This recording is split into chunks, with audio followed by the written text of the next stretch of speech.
Қайырлы күн баршаңызға, каналыма қош келдіңіз. Бүгін сіздермен 5 минутта дайын болатын өте дәмді салаттың рецептімен бөлісетін боламын. Каналыма тіркеліп кетуді ұмытпаңыз, алда көптеген дәмді рецепттерімді ұсынатын боламын. Алдымен бізге қияр керек болады. Қиярымызды бірнеше бөліктерге бөліп, видеодағыдай соломка ретінде турап аламыз.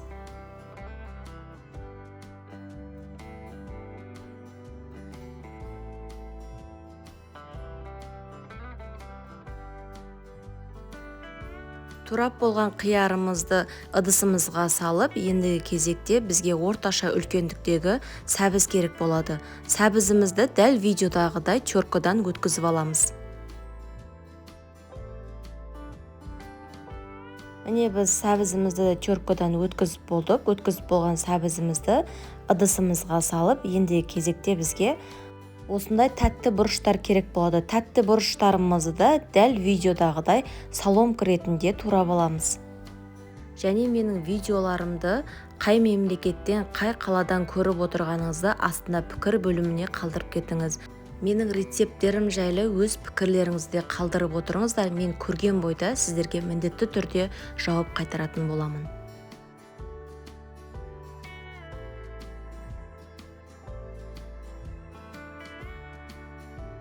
Міне біз тәтті бұрышымызды турап болдық. Турап болған бұрыштарымызды ыдысымызға салып, ендігі кезекте бізге осындай көк пияз керек болады.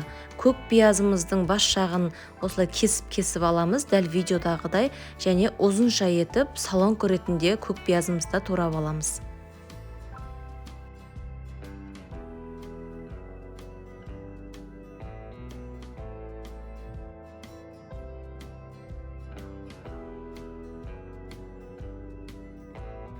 Турап болған пиязымызды ыдысымызға салып, ендігі кезек біз қызанақтарымызды турайтын боламыз. Қызанақтарымызды видеодағыдай 4 бөлікке бөліп, ортасындағы сулы жерін алып тастап, тек қана шетін соломка ретінде турап аламыз.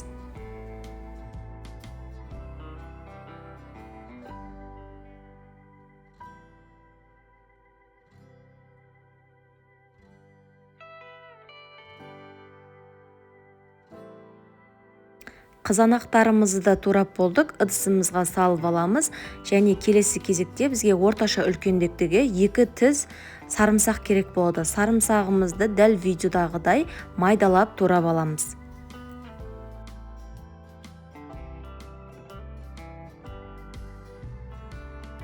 Сарымсағымызды турап болдық, сарымсағымызды ыдысымызға салып, ендігі кезекте біз көк шөптерімізді турайтын боламыз. Укроп, кинза, петрушкамызды дәл видеодағыдай орташа етіп турап аламыз.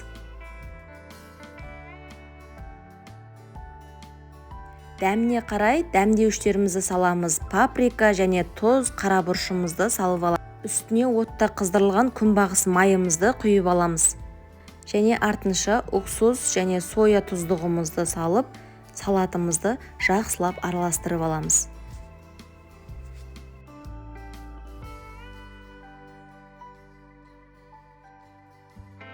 Міне біздің 5 минутта дайын болатын өте дәмді салатымыз дайын болды.